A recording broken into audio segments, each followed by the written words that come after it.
I'm from Sweden, but I've been living in Spain, in Catalonia, for almost 9 years now, so it's been a very long time.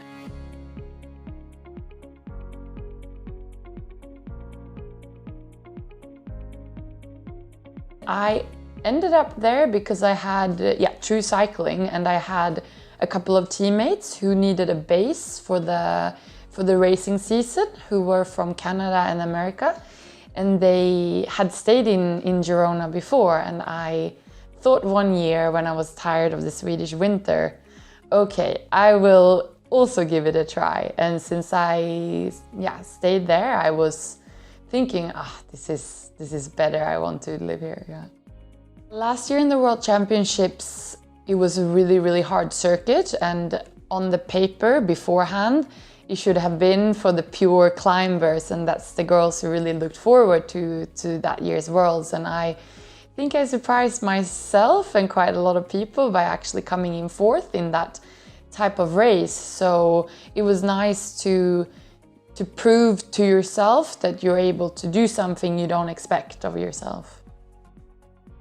Yeah, it's my first year now with the new team, with FDJ, and it will be definitely a new challenge for me and a new experience. And I think it's been starting off really well. And yeah, obviously I need to now try and also, apart from the Spanish, learn a bit of French. So that will be my main challenge for the year, I think. But it's a nice team. It's a good size of the team, and it's a good team for the women's, to focus on the women's side of the sport. And I've always respected and looked up to the team, so I'm quite excited to be part of it and hope I can bring something also to the team for this year. I was coming to a point where I felt I need a change of teams. I've done cycling for many years now, and I'm getting a bit older, so I've been in the game for so long, and I've done really well by being the helper in a team. And I just feel it's sort of now or never to try something different and try and find my limit. How far can I go, and what qualities could I really reach as a rider? And I feel it's time to have a bit more responsibility and try to find my limits, and I think this is a good fit for that. I started cycling when I was 12, after a lot of trying to convince me to try from my dad, because I have an older brother who did cycling before me, and I did gymnastics. So I did these two sports for a few years till I was 18 is when I turned the focus just into cycling. And then I turned professional when I was 19, and it was quite a big step. I don't think I knew fully what I was getting into, but sometimes that's better because you just go along with it. And I learned so much the first years when I turned professional.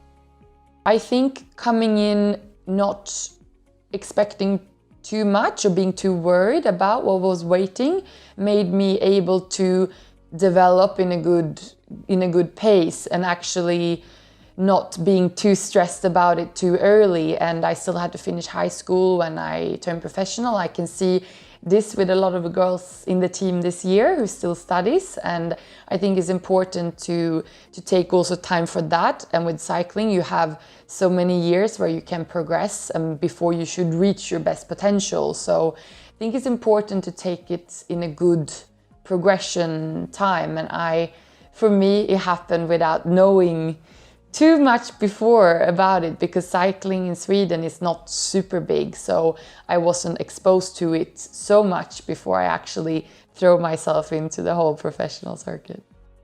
I think there's been a few important people. I had an old national coach who actually helped me get my first professional contract, and without her trying to make me that chance, I think I would maybe have taken a different path within the cycling, but I hope I still would have made it otherwise. But now this is the way it happened. And then also from the first year I had a really good coach and director and mentor with Petra Rosner, who used to ride before, and she was also really really focused on giving me personal goals on my level to slowly progress and not try to feel I didn't fit in.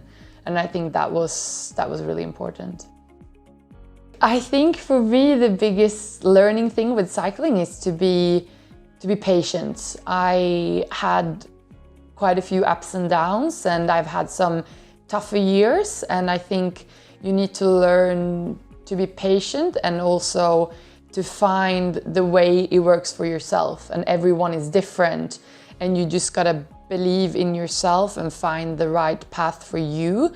Even if it's easy that so many people tell you other things, you need to find that peace within yourself and the patience within yourself. And I think that's the biggest thing I will take with me. Yeah, the biggest challenge for women cycling is we wish to be recognized as the men. Like, we wish for our races to be on the biggest scene and have more TV and to get the whole circle with sponsorships and everything to come together to lift our level even higher. But I think the last years you've seen progression, and the depth of the women have become much stronger. So it's definitely coming from the riders, the focus and wanting to make it professional, and the competitiveness is coming really high. But I think we still need to have more finding the full circle to make the sponsors come in, and to have also then the media to have the interest. And it's a challenge definitely to find to get that ball rolling for the women. But I think the discussion is up, and we're on a good way to finally make it happen, I think. I've been really surprised how good it's been for cycling here around Cambrils. It's the first time I'm in this area for training, and it's so beautiful. And you go up in the mountains and it's super quiet. There's hardly any cars, so it's perfect for cycling, because we come to so many places where you encounter a lot of traffic and a lot of stressed drivers. But here everyone's almost been waving and cheering us on and been so happy. So I think there's really a sportive culture and an acceptance and an enthusiasm for cycling around here. And I think that's been so nice to feel calm and safe on the road out training. Yeah, the Olympic Games is probably the coolest experience I've had. And I've done the Olympics twice. And I think the first time I reached my goal to go to the Olympics, because I've always watched the Olympics when I was young, and it just always gotten me so emotional watching everyone do sports on the highest level. And to be able to experience that yourself made me really want to do it another time. So it was really nice to see everyone from different sports, because normally we're in just with the cycling. So to experience everyone doing every other different sport and be in the same place and be in the highest, you have people coming to watch everything, and such an international event. It was something that I've looked back to, and when I need to find motivation, I always think about this experience, and it was something of the nicest things to have experienced. My goal for this season is I would like to win a bike race or two, so that's my main goal. I haven't set specifically which ones I really want to win.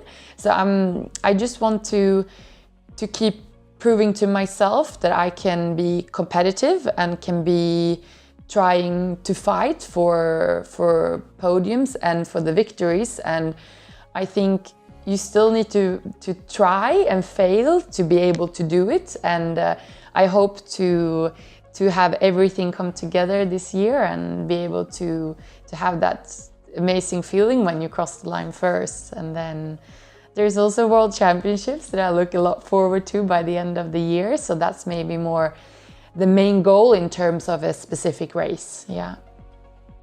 There's so many nice things what you think to achieve. And I think, speaking about the Olympics earlier, it's a dream for every athlete to would have won an Olympic Games.